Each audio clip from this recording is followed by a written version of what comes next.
Hello student, specially class 12th subject geography. इसका paper कल ही जारी किया है माध्यमिक शिक्षा बोर्ड ने टाइम टेबल, जिसके तहत 22 जून 2020 को सोमवार को इसका पेपर होगा। तो अभी कम से कम 20 दिन बाकी है पेपर होने में। मैंने दो पेपर बनाए हैं इनके, 2-3। तो उसमें से अपन इम्पोर्टेंट क्वेश्चन देखते हैं जो डायरेक्ट एग्ज़ाम में आने की जिसकी संभावना है। मैंने पेपर बनाए हैं अनुक्रमणिका के हिसाब से। मैं आपको बताता हूँ कि इसके दो खंड है। पहला मानव भूगोल के मूल तत्व, दूसरा भारत जनसंख्या और अर्थव्यवस्था। 1 से लगा के 12 पार्ट का मैंने अलग पेपर बनाया है, 13 से लेके 25 पार्ट का मैंने अलग पेपर बनाया है, और एक पेपर बनाया है जिसमें मैंने सारे क्वेश्चन कवर किए हैं, या सारे पार्टों को कवर करके क्वेश्चन बनाए हैं। तो 3 पेपर एक्चुअली मैंने बनाए हैं। चलो शुरू करते हैं। पहला पेपर जो कि आपके खंड मानव भूगोल के मूल तत्व 1 से लेकर 12 पार्टों के में से बनाया गया है। ये रहा पेपर। ये पेपर प्री बोर्ड के लिए मैंने बनाया था, मेरी school government senior secondary school पाइतू चेमंजी डिस्ट्रिक्ट बाड़मेर के लिए। शुरू करते हैं। इसके अंदर हालांकि मैंने सवाल थोड़े ज़्यादा दिए हैं स्टार्टिंग के अंदर, लेकिन महत्वपूर्ण सवाल मैंने सारे कवर करने के प्रयास किए हैं। चलो, पहला सवाल,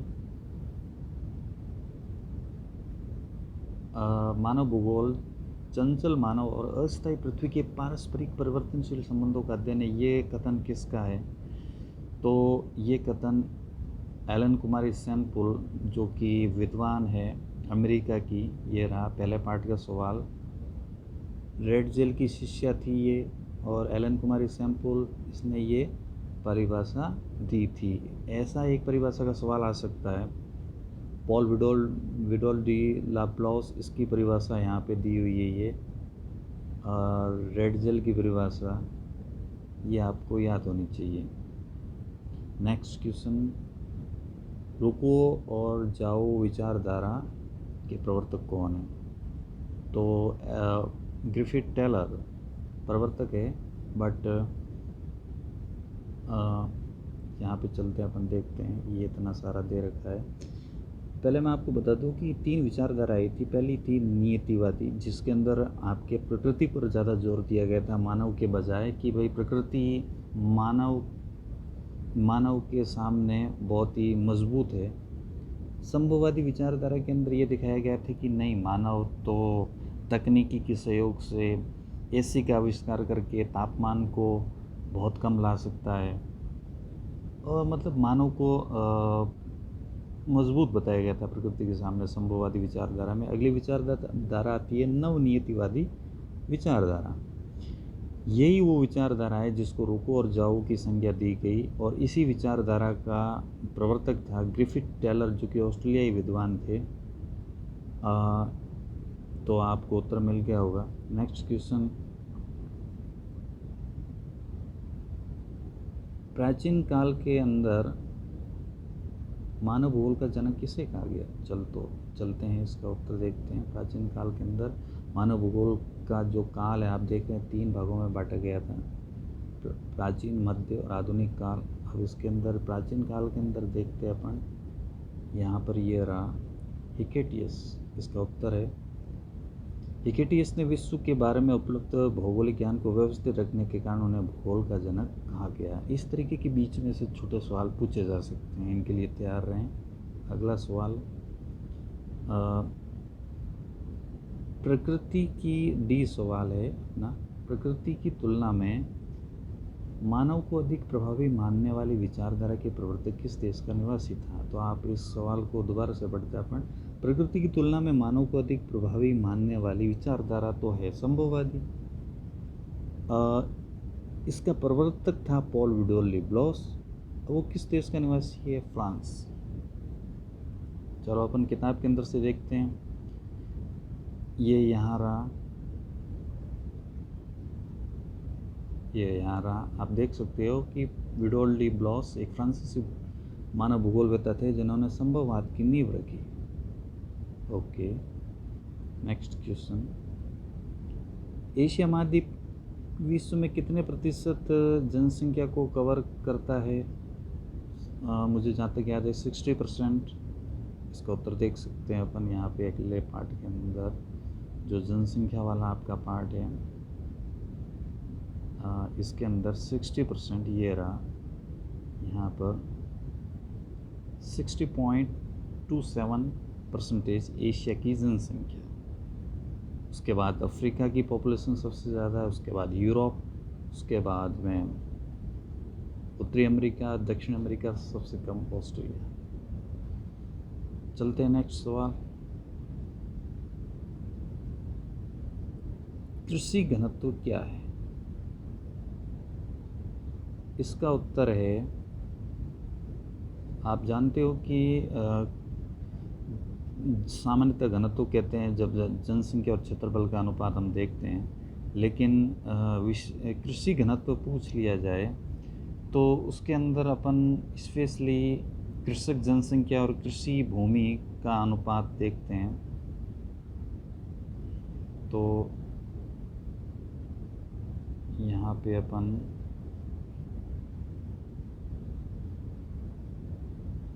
जहाँ पे सारे ये घनत्व दे रखे हैं एक साथ में इस किताब के अंदर, वो देखते हैं।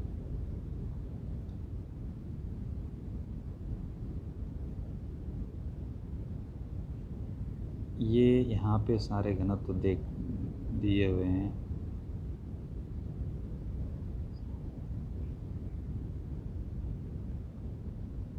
ये रहे, ये यहाँ पे सारे घनत्व रहे, जिसमें सबसे ऊपर गणितीय घनत्व, जिसमें जनरली हम जनसंख्या के अंदर क्षेत्रफल का भाग देख के निकालते हैं।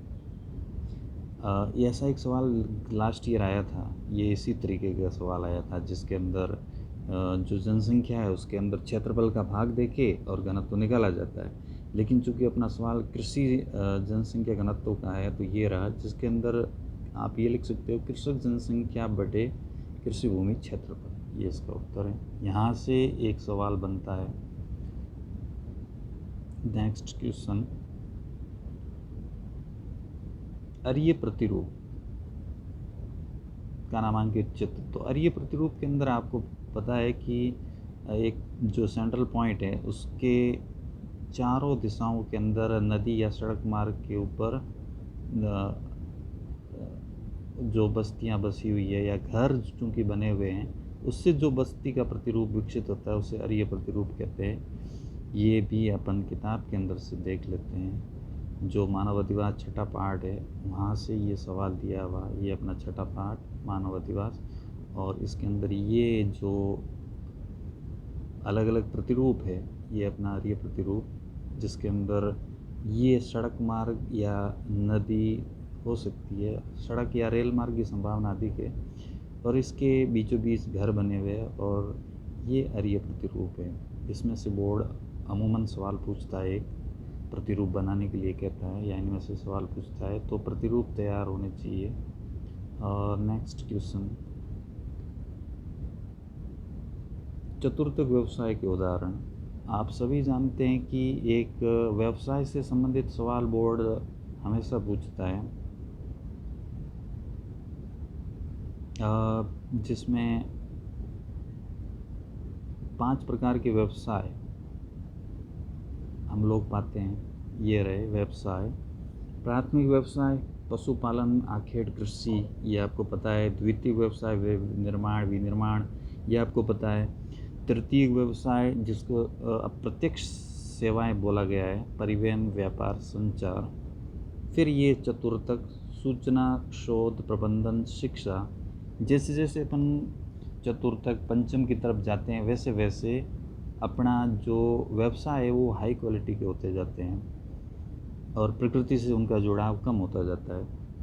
तो ये एक निबंधात्मक सवाल भी आ चुका है गत ईयर, तो ये आपको याद होनी चाहिए। नेक्स्ट क्वेश्चन, सेवा क्षेत्र के अंतर्गत कौन से व्यवसाय आते हैं? तो सेवा क्षेत्र के अंतर्गत सर्विस सेक्टर जो बोलते हैं वो विद्यार्थियों तृतीय क्षेत्र को बोलते हैं, तृतीय व्यवसाय को बोलते हैं। परिवहन, व्यापार, संचार, प्रशासन, मनोरंजन, बैंक, बीमा इसका उत्तर है। आप सीधा लिख सकते हो तृतीय व्यवसाय को सेवा क्षेत्र बोला जाता है, और आप ये यहाँ पे लिखा हुआ देख सकते हो।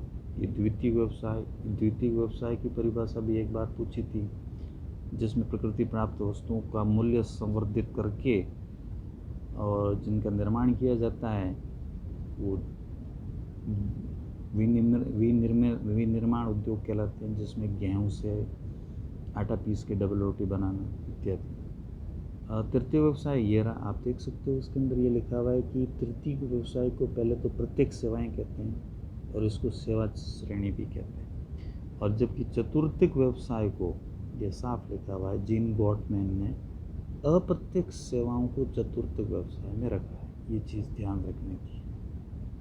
नेक्स्ट क्वेश्चन, साप्टा के 2 सदस्य देश south Asian trade association, SAPTA, ये आपका जो व्यापार वाला पार्ट है उसके अंदर ये दिया हुआ है। चलो व्यापार वाले पार्ट के अंदर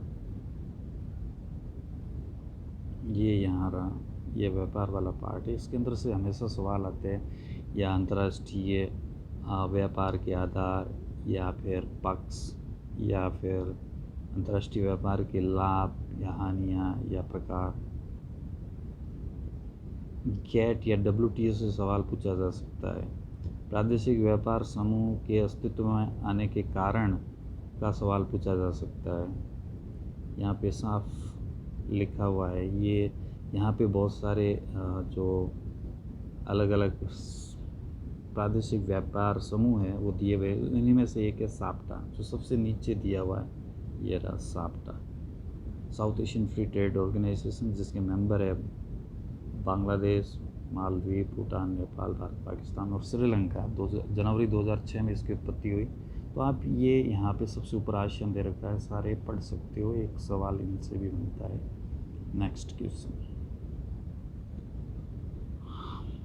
अगला सवाल दिया हुआ है कि मानव विकास संकल्पना किन 2 अर्थशास्त्रियों ने प्रस्तुत की? तो इसका उत्तर है महबूब उल हक और अमर्त्य सेन। और SDI सर्वप्रथम कब प्रस्तुत की गई? तो 1992 1992। ये आप लोग इस बुक के अंदर 5वें पार्ट के अंदर देख सकते हैं।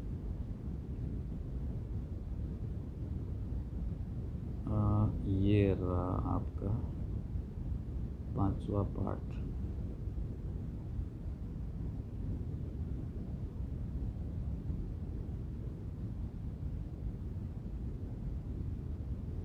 हाँ, यहाँ पे आप लोग देख सकते हो कि थोड़ा बड़ा कर देते हैं इसको ऐसे। यहाँ पे आप लोग देख सकते हो कि अमर्त्य सेन और महबूब उल हक ये 2 अर्थशास्त्री थे जिन्होंने ये आइडिया प्रस्तुत किया।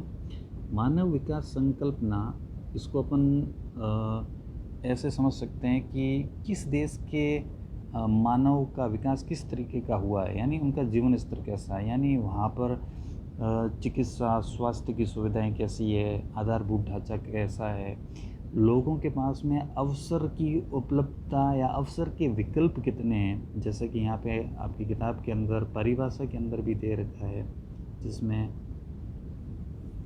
जीवन विकल्पों के परिवर्तन की प्रक्रिया की बात की गई है। तो ये जिसको अपन मानव विकास बोलते हैं। अब मानव विकास को मापने का तरीका संयुक्त राष्ट्र संघ ने कुछ आधारों को लेकर निकाला, जिसमें अमूमन स्वास्थ्य, शिक्षा और प्रति व्यक्ति आय के आधार पर मानव विकास सूचकांक निकाला जाता है। और संयुक्त राष्ट्र संघ जिसको UNO बोलते हैं, उसकी एक संस्था है, ये यहाँ लिखा हुआ है UNDP, जिसकी फुल फॉर्म यहाँ पे लिखा हुआ है संयुक्त राष्ट्र विकास कार्यक्रम, यूनाइटेड नेशन डेवलपमेंट प्रोग्राम। ये HDI रिपोर्ट निकालता है, ह्यूमन डेवलपमेंट इंडेक्स रिपोर्ट, जिसके अंदर ये लिस्ट दी हुई होती है कि कौन सा प्रथम स्थान पर है। नॉर्वे पहले स्थान पर है। मानव विकास की जो रिपोर्ट है 2013 के अकॉर्डिंग, और ये 1990 के अंदर प्रथम बार प्रकाशित की गई थी। और इसके साथ साथ यहाँ पे आप देख सकते हो कि उच्च मानव विकास श्रेणी के अंदर विकसित देश है, मध्यम के अंदर भारत है, निम्न के अंदर अफ्रीकन देश और कुछ एशियाई देश शामिल है। भारत के अंदर मानव विकास केरल सबसे टॉप पे है, ये यहाँ देख सकते हो। नेक्स्ट क्वेश्चन अपना,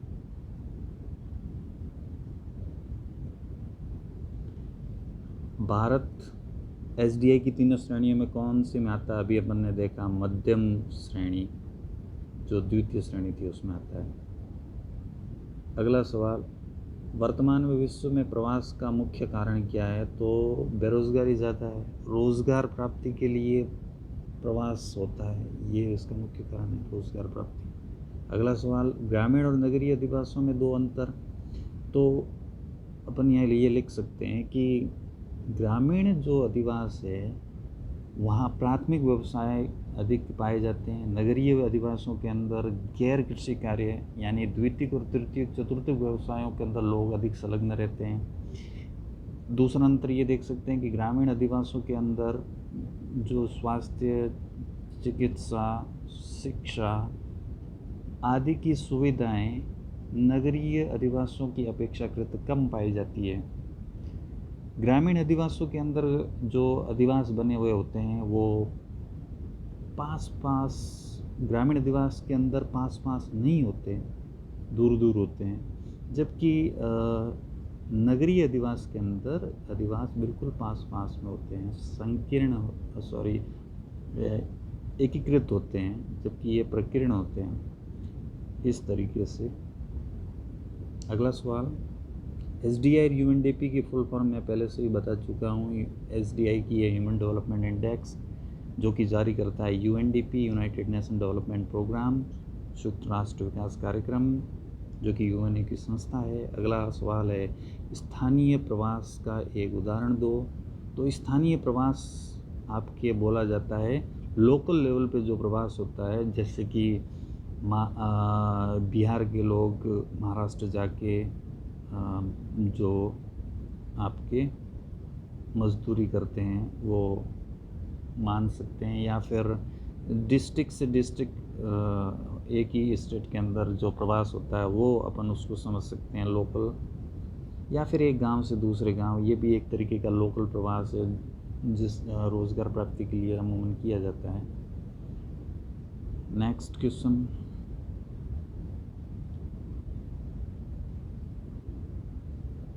क्वेश्चन, आपका है, विश्व में 100% साक्षरता वाले 2 देशों का नाम। तो जापान नो डाउट इसके अंदर, जापान, नॉर्वे, स्वीडन, ये देश ज़रूर इस लिस्ट के अंदर आए हुए होंगे। तो अपन देख लेते हैं जो सबसे अधिक ये रहे, सबसे अधिक साक्षरता वाले देश Japan, Australia, Denmark, Finland, Sweden, और ऑल ओवर विश्व की साक्षरता 77% है। भारत की 74.04% का मुझे अनुमान है, आप कंफर्म कर लेना। और अगला सवाल, विश्व की कितने प्रतिशत जनसंख्या युवा वर्ग है? इसका मुझे 35% का ध्यान है, आप वापस पार्ट से चेक कर लेना, शायद तीसरा पार्ट है। अगला सवाल है कि साक्षरता दर को प्रभावित करने वाले कारक कौन से हैं? तो आर्थिक विकास का स्तर, नगरीकरण, ये कारक है, ये यहाँ पे दिए हुए हैं, आप देख सकते हो। आर्थिक विकास का स्तर, नगरीकरण, जीवन स्तर, महिलाओं की सामाजिक स्थिति, विभिन्न सुविधाएं, सरकारी नीतियाँ, ये आपके साक्षरता को प्रभावित करते हैं। अगला सवाल, किस दशक में मानव भूगोल का विभाजन सांस्कृतिक भूगोल और आर्थिक भूगोल के रूप में हुआ था। तो इसका जो उत्तर है वो 1930 का मुझे ध्यान है, लेकिन फिर भी एक बार देख लेते हैं। पहले पार्ट के अंतिम पृष्ठ पर ये उस सवाल का उत्तर है, ये यहाँ पे 1930 ये लिखा हुआ, 1930 right answer. Next question, Eskimo जनजाति के काम में लिए जाने वाले 4 उपकरण। तो आप जानते हो कि एस्किमो जनजाति जो कि साइबेरिया के अंदर, उत्तरी कनाडा के अंदर निवास करती है, इग्लू इनके मकान या जो बर्फ़ के घर होते हैं उनको कहते हैं। और इनकी जो देखो, लास्ट ईयर एक सवाल आया था, मैं आपको बता दूं, सील मछली के उपयोग से संबंधित। तो ये माध्यमिक शिक्षा बोर्ड बीच में से सवाल पूछता है, जो किताब के पीछे भी नहीं दे रखे होते हैं। तो इसी तरीके का ये सवाल है। ये रहे आपके यंत्र या उपकरण जो यूज़ करते हैं एस्किमो: कयाक, उमियाक, हार्पून, स्लेज। आप यहाँ से पढ़ लेना कि कयाक एक नाव है, उमियाक ये भी शिकार का एक उपकरण है, हार्पून एक भालानुमा हथियार है, स्लेज आपके एक रेंडियर खींचते हैं जिसको एक पहिया विहीन गाड़ी है। Okay, next question. Next question आपका है, उमियाक और तिमियाक क्या है? ये भी इसी पार्ट में से है और ये भी उपकरण है, आप इसको ज़रूर देखना। बुशमैन और भील जनजाति की तुलना, इस तरीके का सवाल पूछा जाता है। बुशमैन और भील जनजाति की तुलना करो, जिसके निवास स्थान और आजीविका के स्रोत क्या है। तो ये रहा, यही पार्ट है। इसके अंदर आप देख सकते हो कि बुशमैन जनजाति, आप ये बुशमैन जनजाति जो कि आपके अफ्रीका के अंदर कालाहारी मरुस्थल इसका निवास स्थान है, नाइजीरिया, बोत्सवाना, ये जो देश आपको दिखाई दे रहा है एरिया। और ये यहाँ से आप इसको पढ़ सकते हो। भील जनजाति अमूमन भारत के अंदर ही पाई जाती है और इनका निवास स्थान मध्य प्रदेश, गुजरात, राजस्थान के अंदर पाया जाता है, महाराष्ट्र। और ये यहाँ से इनका आप पूरा डिटेल पढ़ सकते हो। नेक्स्ट क्वेश्चन, जनसंख्या वितरण को प्रभावित करने वाले कारक। तो 2 कारकों के अंदर बांट सकते हैं। भौतिक कारक के अंदर जलवायु, मिट्टी, ये चीज़ें, धरातल, जल, ये चीज़ें आती है। बाकी आर्थिक कारण के अंदर औद्योगिकरण, नगरीकरण, ये कारक आते हैं। ये देखो यहाँ पे डिटेल से दे रखा है। एक चीज़ मैं आपको बता दूँ, चाहे जनसंख्या के आपको वितरण के कारक प्रभावित करने वाले पूछे या घनत्व के, दोनों के उत्तर समान है। हाँ, अगर आपको भौतिक और आर्थिक अलग अलग पूछे तो आपको अलग अलग जवाब देना है, ताकि ये कारक रहे। यहाँ पे आप डिटेल से पढ़ सकते हैं। नेक्स्ट क्वेश्चन, जनसंख्या संरचना और कार्यशील जनसंख्या में अंतर। तो मैं आपको बता दूं कि जनसंख्या संरचना तो जनसंख्या के विभिन्न जो तत्व है उनकी विशेषता है, जैसे कि आपके लिंगानुपात, साक्षरता, जनसंख्या घनत्व, ये सारे नगरीय ग्रामीण जनसंख्या के अनुपात, ये सारे जनसंख्या संरचना के अंतर्गत आते हैं। जबकि कार्यशील जनसंख्या आपकी, ये रहा जनसंख्या संरचना वाला पार्ट, इसके अंदर आप लोग देख सकते हो कि ये लिखा हुआ है कि जनसंख्या संरचना के अंदर ये सारी चीज़ें अपन देखते हैं। आयु संरचना, लिंगानुपात, है ना, जनसंख्या संगठन, साक्षरता, व्यावसायिक संरचना। जबकि कार्यशील जनसंख्या उसे कहते हैं जो कि काम करने वाली जनसंख्या, आर्थिक क्रियाकलापों में संलग्न है, इनके ऊपर बच्चे और वृद्ध लोग निर्भर रहते हैं। ये यहाँ पे आप लोग देख सकते हो कि कार्यशील जनसंख्या ये यहाँ पे दिया हुआ है कि कार्यशील जनसंख्या 15 से 59 आयु वर्ग के स्त्री और पुरुष जो कि विभिन्न प्रकार के व्यवसायों में संलग्न रहकर आर्थिक क्रियाकलाप में अपनी भागीदारी निभाते हैं, वो कार्यशील जनसंख्या के अंतर्गत आते हैं। हर कोई देश चाहेगा कि उसकी कार्यशील जनसंख्या अधिक हो। अगला सवाल,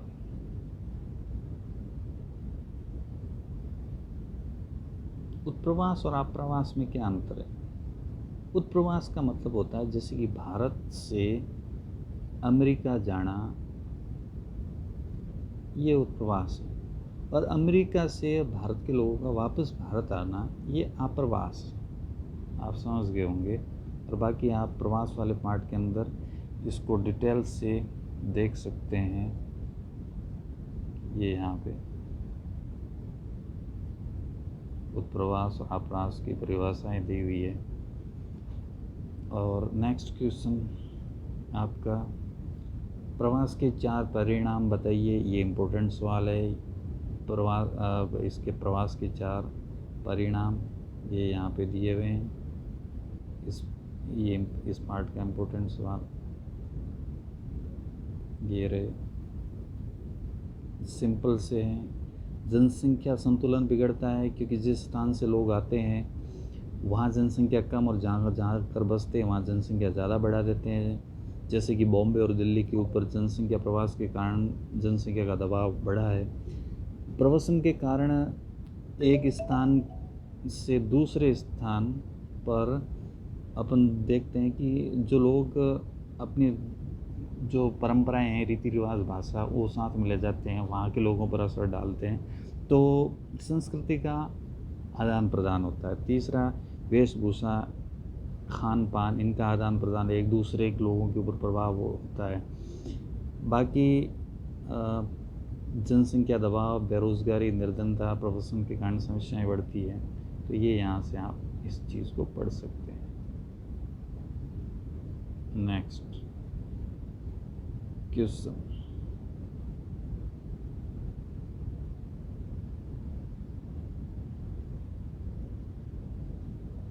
नेक्स्ट क्वेश्चन है, ग्रामीण और नगरीय अधिवास की दो समस्याएं बताइए।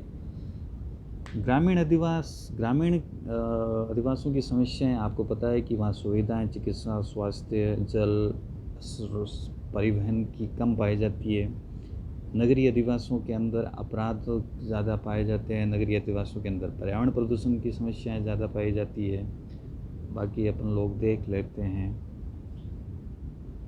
5वां या 6ठा पार्ट अधिवास का है, ये रहे नगरीय अधिवास। नगरीय अधिवासों की समस्याएं आप देख, गंदी बस्ती, ये दूसरा पॉइंट, जिसमें धारावी बस्ती का इसमें वर्णन दिया हुआ है, इनका प्रादुर्भाव होता है। पर्यावरण प्रदूषण एक बड़ा इश्यू है। उपभोक्ता वस्तुओं का उच्च मूल्य चुकाते हैं, खाद्य पदार्थों में मिलावट मिलती है, अपराधों का बढ़ता स्तर, तीव्र आर्थिक और सामाजिक विषमता है। ये आपके अत्यधिक जनसंख्या घनत्व और नगरों का बढ़ता आकार, ये इनकी समस्याएं हैं। ये पार्ट तो इम्पोर्टेंट है। नेक्स्ट क्वेश्चन दिया हुआ है, सन नगर और पल्ली अधिवास क्या है? तो सन नगर मैं आपको बताता हूँ, इम्पोर्टेंट सवाल ये यहाँ पे रहा। देखो, इसमें 2-3 चीज़ें हैं। नगर क्या है? तो 1 लाख से अधिक लेकिन 10 लाख से कम जनसंख्या वाला नगर कहलाता है। जैसे कि राजस्थान में बीकानेर एक नगर है। महानगर 10 लाख से अधिक है ना, उनको महानगर बोला जाता है। जैसे कि जोधपुर, जयपुर, कोटा, ये महानगर है, इनको मेट्रो सिटी अंग्रेजी में बोलते हैं। नेक्स्ट वृद्ध नगर, मैंने सन नगर को छोड़ दिया है। वृद्ध नगर वो होते हैं जो कि महानगर से भी ज़्यादा जनसंख्या होती है, जिनकी जनसंख्या 50 लाख से अधिक होती है। इसका मतलब महानगर की जनसंख्या 10 से 50 लाख के बीच में होती है, वृद्ध नगर की जनसंख्या 50 लाख से अधिक होती है, जिसमें आपके भारत के मुंबई, दिल्ली, है ना, विश्व के लंदन, टोक्यो, पेरिस, न्यूयॉर्क, ये नगर आते हैं। चलो, ये जनसंख्या के आकार के आधार पर अपन ने नगर, महानगर और वृद्ध नगर देखा। अब सन नगर क्या है? सन नगर 1915 में पैट्रिक गिडीज ने इस शब्दावली का प्रयोग किया। ये विशाल विकसित नगरीय क्षेत्र होते हैं जो अलग अलग नगरों और शहरों के आवासों से मिलकर विशाल नगरीय क्षेत्र में बदल जाते हैं, जैसे कि ग्रेटर लंदन, टोक्यो, शिकागो।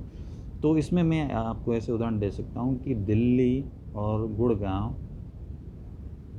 के बीच में जो हाईवे है उसके ऊपर जो आवास है वो धीरे धीरे बढ़ते बढ़ते बढ़ते बढ़ते आपस में इन्होंने दिल्ली और गुड़गांव को मिला दिया। अब लगता ही नहीं है, अब आप पता करना मुश्किल है कि दिल्ली कहाँ ख़त्म हो रहा है, कहाँ से गुड़गांव स्टार्ट हो रहा है। इसी तरीके से दिल्ली, नोएडा। तो ये उदाहरण है सन नगर के अंदर, जिसके अंतर्गत दो अलग अलग जो नगर हैं उनके अधिवास धीरे धीरे आपस में मिलकर एक विशाल नगरीय क्षेत्र बना देते हैं, जैसे ग्रेटर नोएडा, टोक्यो, शिकागो आदि। और ये सारा विकास हाईवे या रेलवेज के सारे होता है। नेक्स्ट क्वेश्चन, पल्ली अधिवास। पल्ली अधिवास आपके एक ग्रामीण अधिवास का प्रकार है। 4 प्रकार के ग्रामीण अधिवास होते हैं, उसमें चौथा प्रकार आपका पल्ली अधिवास है। ये यहाँ रहा, आप देख सकते हो कि ग्रामीण अधिवास 4 प्रकार के होते हैं। पल्ली अधिवास जिसमें सामाजिक विशेषताओं के आधार पर लोग रहते हैं, यूपी वगैरह के अंदर यहाँ ये पाया जाता है। पल्ली अधिवास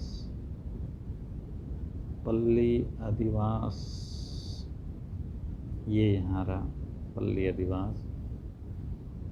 पल्ली अधिवास इस प्रकार के अधिवास में आवास एक दूसरे से अलग किंतु एक ही बस्ती में बसे होते हैं, इसलिए उन सब का नाम एक रहता है। बस्ती के अलग अलग भागों में अलग अलग जातियों का निवास रहता है। मतलब कि जैसे कि ये कोई बस्ती है, उस बस्ती के केंद्र में ब्राह्मण, फिर क्षत्रिय, फिर वैश्य, फिर शूद्र, ऐसे प्राचीन समय में होता था। तो उसी की संरचना के अनुसार आज भी उत्तर भारत के अंदर पल्ली या पुराने अधिवास जातीय निवास के अनुसार मिल जाते हैं। नेक्स्ट क्वेश्चन, संसार के मानचित्र के अंदर शिकागो, साओ पोलो, ओसाका और जोहान्सबर्ग बताने हैं। तो एक सवाल इस तरीके का आता ही आता है, जिसके अंतर्गत तो मैं इस मानचित्र के अंदर बता देता हूँ कि यहाँ पे आपकी शिकागो है, यहाँ पे आप शिकागो ये यूएस और कनाडा की सीमा पे, यहाँ पे आपके साओ पोलो है ब्राज़ील के अंदर यहाँ पे, और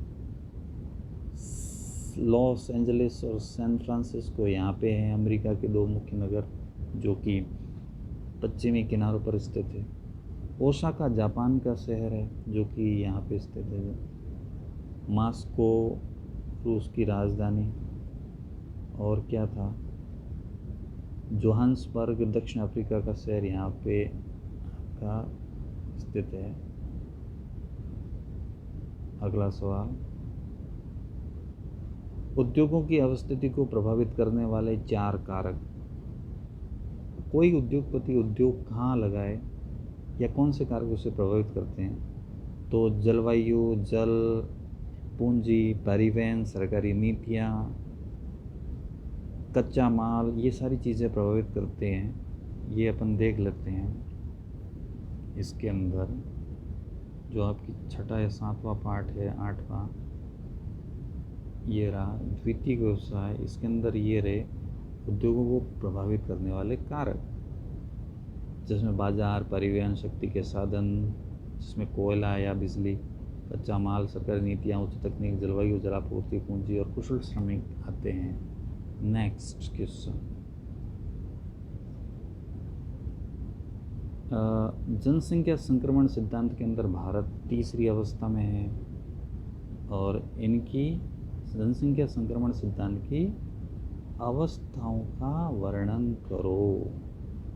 तो ये थोड़ा सा डिफ़िकल्ट सवाल आपको लगता होगा, बट ये सिंपल सवाल है। ये स्टार्टिंग जो पार्ट है आपके, उसमें से आया हुआ है जनसंख्या वाला, जिसमें लास्ट में ये सिद्धांत दिया हुआ है। ये रहा जनसंख्या संक्रमण सिद्धांत। तो इसमें आपको मैं ये बता दूं कि जनसंख्या संक्रमण सिद्धांत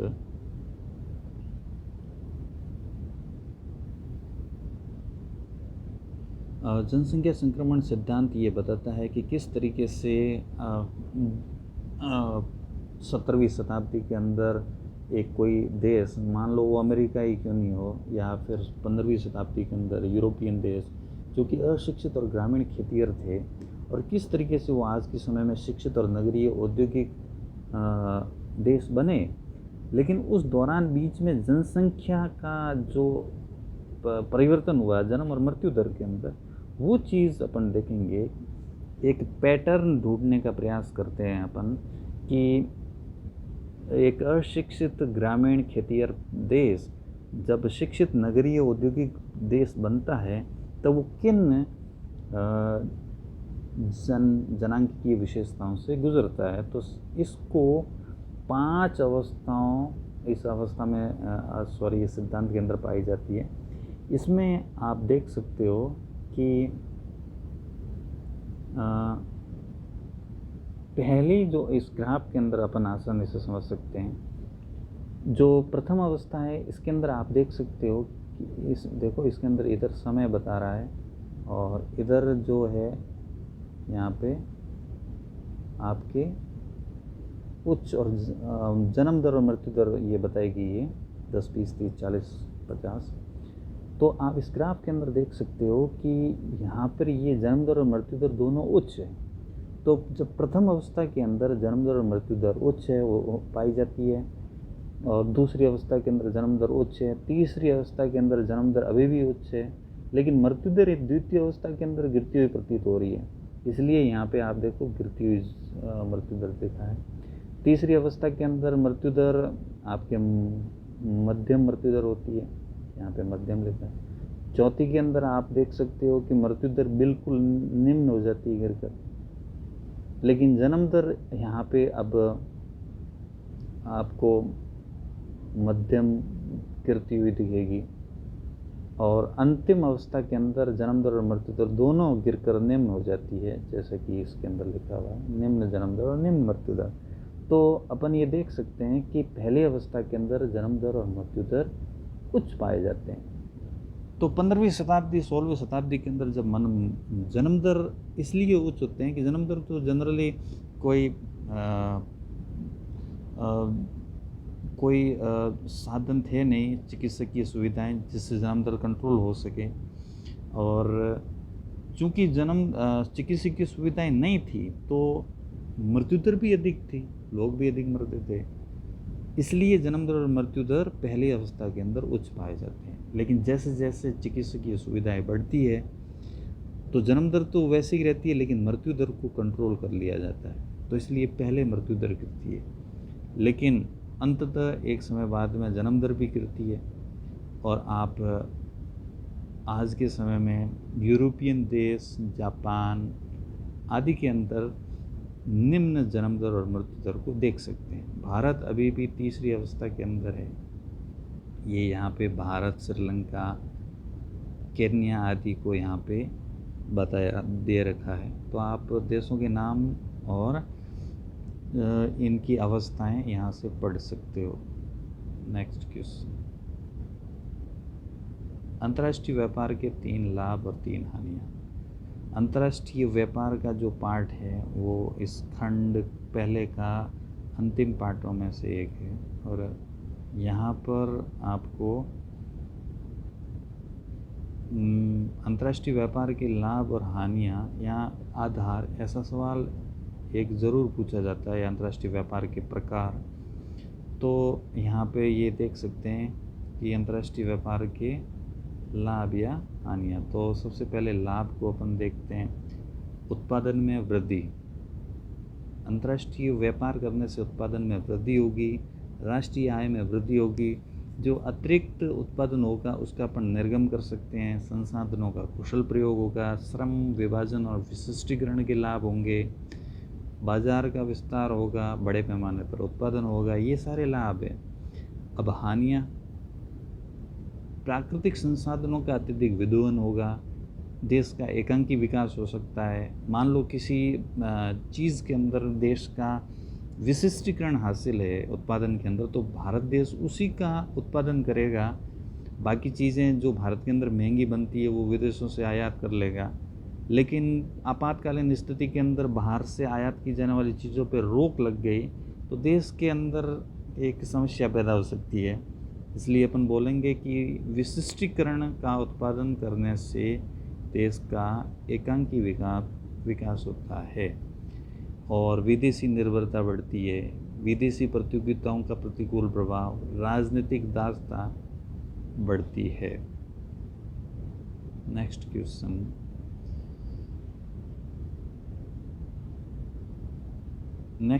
है कि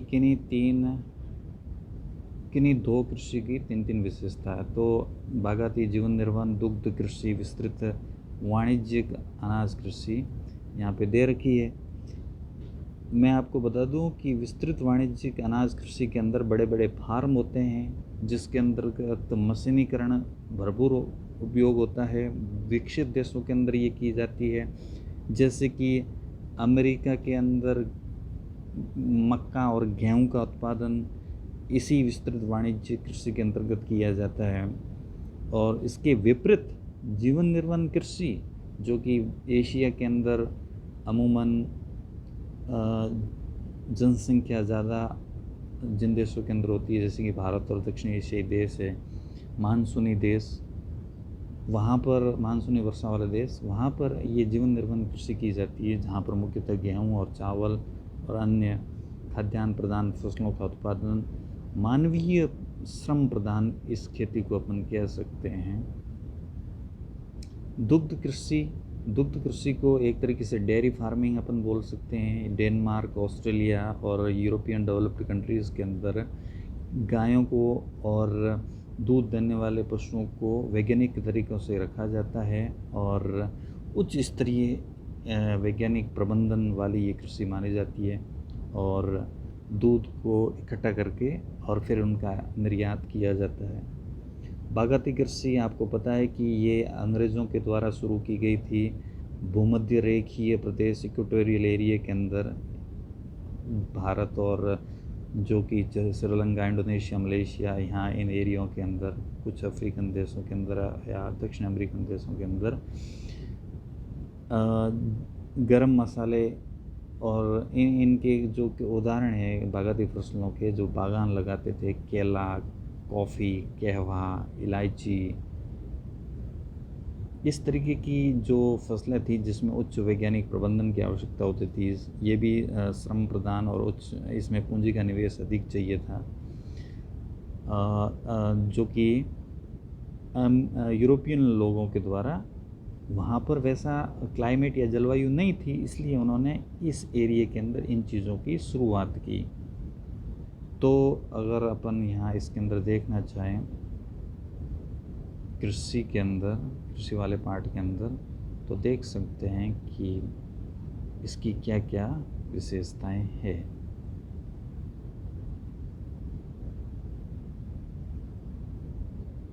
तो यहाँ पर सबसे पहले जो कृषि प्राथमिक व्यवसाय, यहाँ पे एक सवाल चलवासी और व्यापारिक पशुचारण का आ चुका है पहले से। ये जीवन निर्वाह कृषि, ये विस्तृत वाणिज्यिक कृषि और ये बागायती कृषि।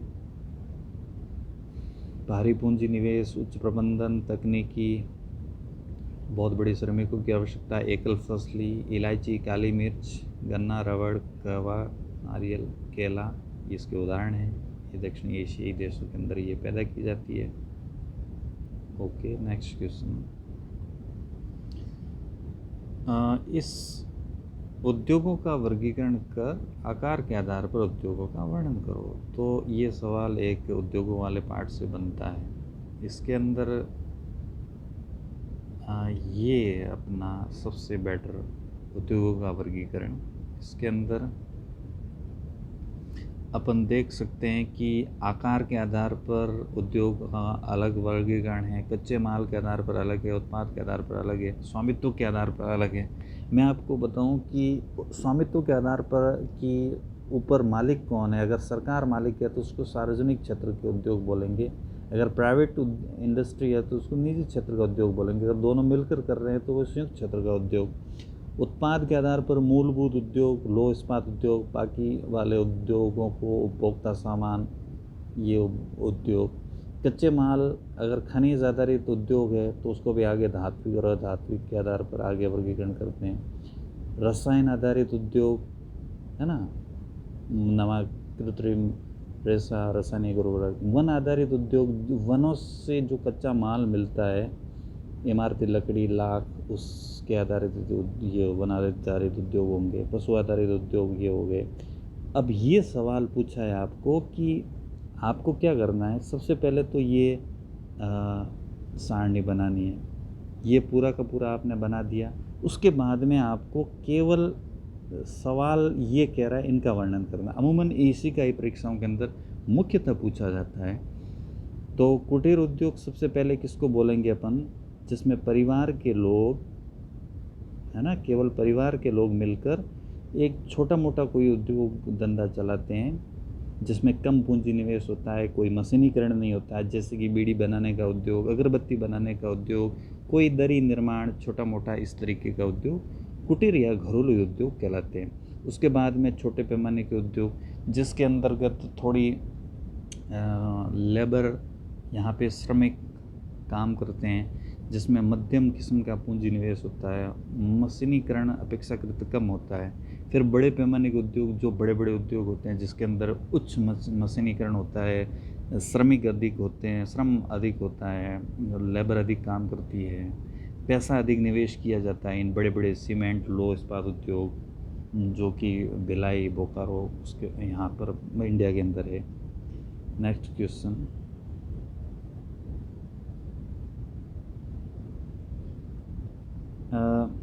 अम्लीय वर्षा के होने के दो कारण, कोई दुष्प्रभाव और उसके नियंत्रण के 3 उपाय, एक ये सवाल है। और हरितगृह प्रभाव के होने वाले 2 कारण और कोई दुष्प्रभाव और नियंत्रण के उपाय।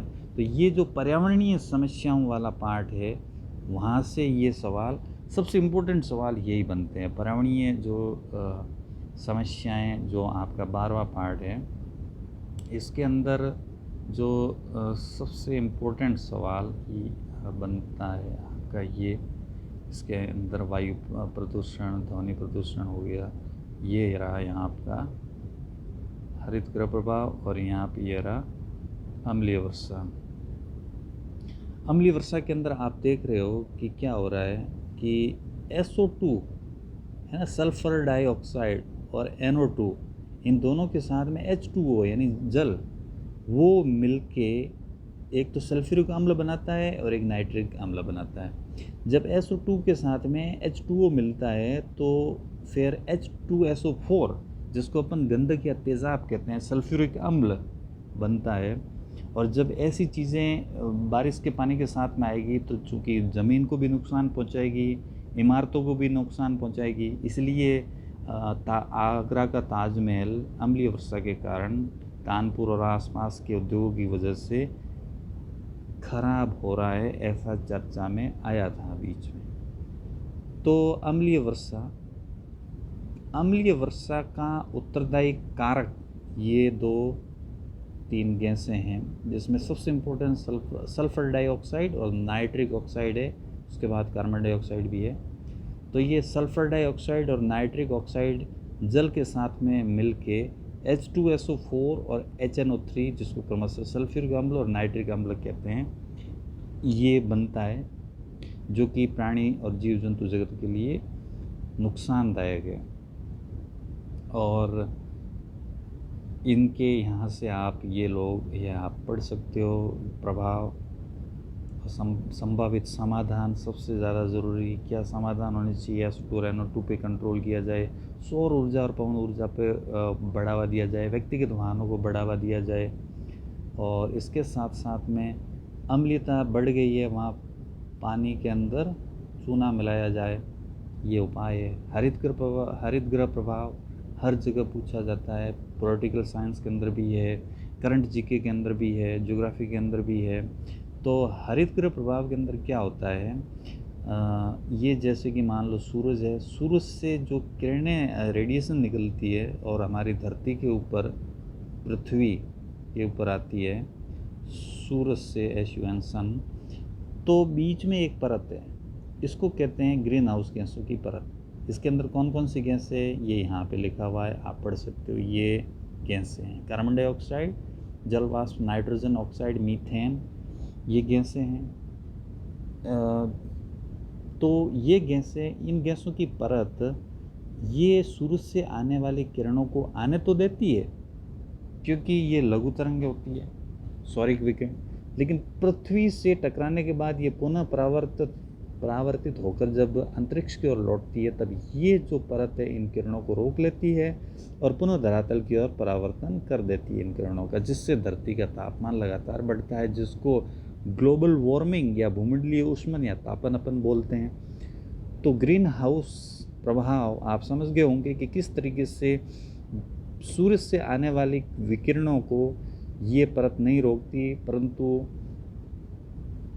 पृथ्वी से परावर्तित होने के बाद में जब ये दीर्घ तरंगें इनको पार नहीं कर पाती, इनकी भेदन क्षमता कमज़ोर हो जाती है, तब ये परत पुनः परावर्तित करके इसको धरातल की ओर, पृथ्वी की ओर भेज देती है, जिससे धरती का औसत तापमान बढ़ जाता है और फिर समस्याएं शुरू होती है। जब धरती का औसत तापमान बढ़ेगा तो आप जानते हो कि समस्याएं विकराल रूप धारण करेगी। कैसे, यहाँ पे लिखा हुआ है कि तापमान बढ़ेगा तो वर्षा में कहीं पर वृद्धि होगी, कहीं पर कमी होगी, है ना। ध्रुवों की बर्फ़ पिघलेगी, हिमटोपिया पिघलने से समुद्र की सतह में वृद्धि हो जाएगी, जिससे समुद्र तटीय द्वीप जलमग्न हो सकते हैं, मुंबई, मालद्वीप ये डूब सकते हैं। वनस्पति क्षेत्रों के अंदर परिवर्तन हो सकता है, बीमारियों के अंदर वृद्धि हो सकती है, जैव विविधता प्रभावित हो सकती है। तो ये ग्रीन हाउस प्रभाव के नुकसान है, जिसको कंट्रोल करना ज़रूरी है। और कंट्रोल करने के लिए ये उपाय है, जीवाश्म ईंधन का उपयोग कम करना, मतलब कोयला पेट्रोल का उपयोग कम करके जो गैर परंपरागत ऊर्जा के स्रोत हैं जैसे कि पवन ऊर्जा, सौर ऊर्जा, इनको बढ़ावा दिया जाए, अधिकाधिक वृक्षारोपण किया जाए, CFC पर रोक लगाएं। अगला सवाल, बड़े वाले सवाल हालांकि इस तरीके से अमूमन नहीं पूछे जाते हैं, लेकिन मैंने इनको, जैसे कि पहला 1900 सवाल है, निम्न पर टिप्पणी करो, चारों विकल्प अथवा में, जैसे कि पैन अमेरिकन या ओरिएंट एक्सप्रेस के ऊपर से आपको एक पे लिखना है, स्वेज नहर या पनामा नहर पे लिखना है, तापी परियोजना या HVJ पाइपलाइन पे लिखना है, आंतरिक जल परिवहन में आने वाली 2 बाधाएं और 2 लाभ, या फिर साइबर स्पेस इंटरनेट, इसके ऊपर लिखना है। तो पैन अमेरिकन जो रेल मार्ग है, ये सड़क मार्ग है जो कि उत्तरी अमेरिका से दक्षिणी अमेरिका को जोड़ता है। ओरिएंट एक्सप्रेस जो रेल मार्ग है वो यूरोप से होता हुआ टर्की और एशिया के अंदर आता है, ओरिएंट एक्सप्रेस रेल मार्ग। स्वेज नहर और पनामा नहर, आपको पता है कि स्वेज नहर का निर्माण 1856 के आसपास में हुआ था। स्वेज नहर यूरोप और अफ्रीका के बीच में से, यूरोप और अफ्रीका के बीच में स्थित है। भूमध्य सागर और लाल सागर को ये स्वेज नहर मिलाती है। पहले यूरोप जो था, यूरोप से आने वाले जहाज़ों को चक्कर लगाना पड़ता था यहाँ पर स्थित अफ्रीका के भारत आने के लिए, तो अब यूरोप से सीधा यहाँ पे भारत आ जाया जा सकता है, ये लाभ हो गया। और पनामा नहर आप जानते हो कि 1914 के अंदर ये बनी थी। पनामा नहर उत्तरी अमेरिका और दक्षिण अमेरिका के बीच में पनामा नहर है, जो कि अटलांटिक महासागर और प्रशांत महासागर को मिलाती है। पनामा नहर पर पनामा सिटी का देश का अधिकार है। तापी परियोजना आपको पता है कि 4 देश है, TAPI, तुर्कमेनिस्तान, अफ़गानिस्तान, पाकिस्तान और इंडिया। ये गैस पाइपलाइन है, 1800 है, मुझे एग्जैक्ट याद नहीं, इतने किलोमीटर ये लंबी है, और इनसे होती हुई ये भारत तक पहुंचती है। ये सारा आपके इस किताब के अंदर दिया हुआ है। परिवहन वाले पार्ट के अंदर HVJ gas pipeline Hazira Vijaypur Jagdishpur, Hazira Gujarat के अंदर है, विजयपुर MP के अंदर है, जगदीशपुर UP के अंदर है। ये गैस पाइपलाइन है सबसे बड़ी भारत की। आंतरिक जल परिवहन में आने वाली 2 बातें हैं। अब आंतरिक जल परिवहन किसको बोलेंगे? जैसे कि समुद्रों के अंदर जो जहाज़ चलते हैं वो तो समुद्री जल मार्ग परिवहन हो गया। किसी देश के अंदर, जैसे कि ये भारत देश हो गया, उसके अंदर नदियों के अंदर, झीलों के अंदर जो जल परिवहन होता है, जैसे कि गंगा नदी के अंदर राष्ट्रीय राजमार्ग है, ब्रह्मपुत्र और गंगा नदी, सदिया से धुबरी, इलाहाबाद, यहाँ पे अब जब जहाज़ परिवहन होता है तो वो आंतरिक जल परिवहन के अंदर आएगा। जैसे कि रूस के अंदर या यूरोप के अंदर वोल्गा और राइन नदियाँ, उत्तरी अमेरिका के अंदर सेंट लॉरेंस नदी, उत्तरी अमेरिका या अमेरिका के अंदर great lake reason, urine, eri Ontario और जो झील है वहाँ पर जो परिवहन होता है। तो अब इनके अंदर दिक्कतें क्या होती है परिवहन के अंदर? जैसे कि झील जम गई हो बर्फ़ सर्दियों के अंदर, या फिर नदी के अंदर आपके नीचे गाद या मिट्टी ज़्यादा है तो जहाज़ चल नहीं सकते। गर्मियों के अंदर पानी कम आ गया नदी के अंदर तो भी आपका वहाँ पर परिवहन बाधित हो जाएगा। तो ये बाधा हैं। बाकी इसके लाभ भी है, सस्ता परिवहन है, ऊर्जा का बचत होगी, साइबर स्पेस, इंटरनेट, ये सारे आपके परिवहन वाले पार्ट के अंदर है। यहाँ पे आप लोग देख सकते हो। पर्यावरण से पहले वाला पार्ट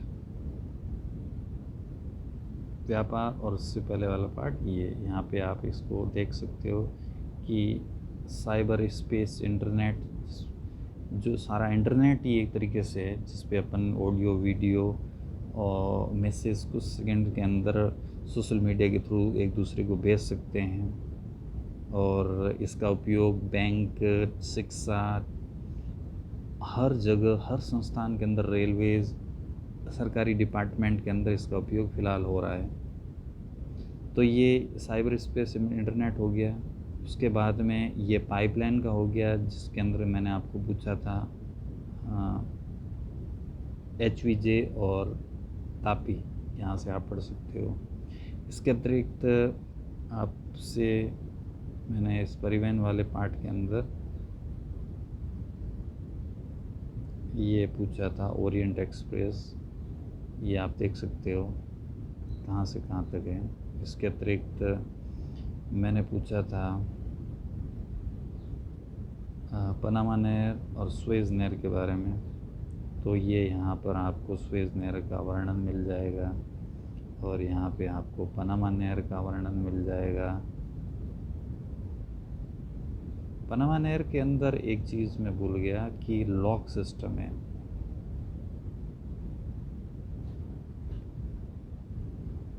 तो नेक्स्ट सवाल अपना है, नेक्स्ट क्वेश्चन है, जनसंख्या वितरण किसे कहते हैं? जनसंख्या वितरण कहते हैं जनसंख्या के बसावट को, कि जनसंख्या का बसावट किस तरीके से सघन है, एक प्रकीर्ण है, और विश्व की जनसंख्या वितरण, विश्व को जनसंख्या वितरण के हिसाब से कितने भागों के अंदर बांटा जा सकता है। और दूसरा सवाल है जनसंख्या घनत्व किसे कहते हैं? तो प्रति वर्ग किलोमीटर में रहने वाले लोगों की संख्या को जनसंख्या घनत्व कहते हैं। और विश्व को जनसंख्या घनत्व के हिसाब से कितने भागों में बांटा जा सकता है, प्रत्येक का वर्णन करो। तो ये आपके जो सवाल हैं वो मैंने शुरुआती जो पार्ट है उसमें से पूछा है, जिसमें आप देख सकते हो कि यहाँ पे ये एक सवाल आने की संभावना है। ये यहाँ पे आप देख सकते हो कि जनसंख्या आपके ये तो समूह हो गए, जनसंख्या घनत्व के प्रकार, ये वितरण, ये आप देख सकते हो यहाँ पे। अधिक जनसंख्या घनत्व वाले, अधिक जन घनत्व, सामान्य, कम जन घनत्व वाले। ये सवाल है आपका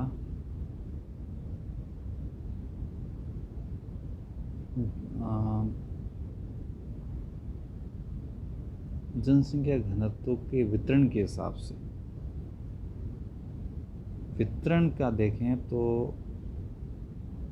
ये आएगा, सॉरी ये वितरण है या घनत्व, ये घनत्व के हिसाब से। अगर जनसंख्या विश्व को अपन घनत्व के हिसाब से देखना है तो ये इस तरीके से वर्गीकृत करेंगे अपन। अधिक जनसंख्या घनत्व वाले, जिसको 250 से ज़्यादा प्रति वर्ग किमी में रहने वाले लोग, जो कि चीन और भारत है ना, ये यहाँ पे अमेरिका, यूरोप के अंदर। और फिर अधिक जनसंख्या घनत्व वाले देश, फिर सामान्य, फिर कम जनसंख्या घनत्व वाले देश 1 से 10 व्यक्ति प्रति वर्ग किलोमीटर, सूडान, लीबिया। फिर प्राय जन विहीन क्षेत्र, जिसमें आप लोग देख सकते हो कि अति उष्ण, आर्द्र, बर्फीला एरिया, वन जंगल क्षेत्र जहाँ पर कोई नहीं रहता। तो इसी तरीके से आपका जनसंख्या घनत्व और इसी तरीके से जनसंख्या वितरण का अध्ययन करना है। ये वितरण के हिसाब से आप लोग देख सकते हो कि सघन प्रदेश, सामान्य प्रदेश, विरल प्रदेश, अति न्यून प्रदेश। अगला सवाल, WTO व्यापारिक संतुलन, ऋणात्मक भुगतान संतुलन, प्रादेशिक व्यापार समूह के अस्तित्व में आने के कारण ओजोन परत संरक्षण के प्रमुख उत्तरदायी गैसें हैं और ओजोन परत संरक्षण के 2 प्रभाव। तो ये आपके WTO, वर्ल्ड ट्रेड ऑर्गेनाइजेशन, जो कि उससे पहले गेट था, general agreement on trade and tariff, जो 1948 में बना, और फिर WTO बना 1995 के अंदर, और इसके 182 के आसपास सदस्य देश है, एग्जैक्ट मुझे पता नहीं है। और ये WTO विश्व व्यापार को सरल करने में सहयोग देता है, विश्व व्यापार में आने वाली समस्याओं के लिए एक मंच प्रदान करता है, और ग्लोबलाइजेशन यानी कि वैश्वीकरण, निजीकरण और उदारीकरण में अपनी भूमिका निभाता है।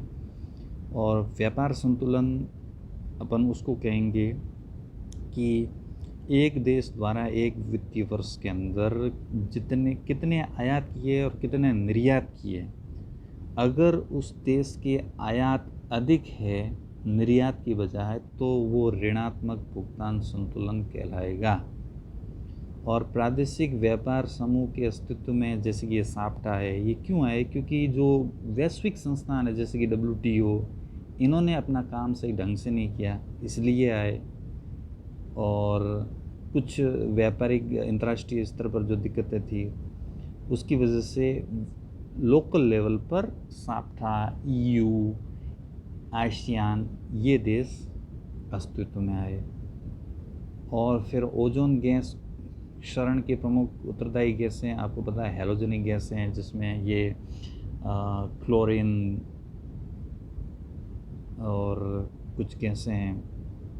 और इसके संरक्षण के अंदर सबसे महत्वपूर्ण बात यही है कि क्लोरीन गैस CFC से निकलती है, तो इनके ऊपर कंट्रोल अपन को करना चाहिए। फिर अंतिम सवाल है कि जनसंख्या वृद्धि के 2 कारण, जनसंख्या समस्या होने के कोई 3 कारण और जनसंख्या समस्या के कोई 3 समाधान, जो कि शुरुआती पार्ट है उसमें से आया है। तो ये आपके यहाँ पे आप लोग देख सकते हो कि किस तरीके से जनसंख्या वृद्धि और वृद्धि के कारण मृत्यु दर में गिरावट, खाद्य पदार्थों की निश्चित आपूर्ति, औद्योगिक विकास, वैज्ञानिक और प्राविधिक विकास, शांति और सुरक्षा। उसके बाद में जनसंख्या समाधान समस्या क्यों है? क्योंकि सीमित संसाधन है, इसलिए जनसंख्या समस्या हो सकती है या हो रही है। वितरित संकेंद्रित, बिना बसे भूभागों पर निराशा, प्राकृतिक और मानवीय प्रतिबंध, ये कुछ चीज़ें हैं जिससे जनसंख्या समस्या बनती जा रही है। और इसके समाधान ये रहे यहाँ पे भौगोलिक संसाधनों का अनुकूलतम उपयोग करके, औद्योगिकरण, परिवहन, संचार, इनमें अधिकतम उत्पादन करके, शिक्षा का प्रचार करके, तकनीकी विकास करके, कृषि का नवीनीकरण करके, और अंतिम देरी से विवाह, परिवार नियोजन आदि ये उपाय है जनसंख्या समाधान। तो ये कंप्लीट पेपर था फ्रेंड्स, जिसके अपन ने उत्तर पढ़े, सुने, देखे। नेक्स्ट जो पेपर होगा मैं नेक्स्ट वीडियो के अंदर लाऊंगा। Thank you.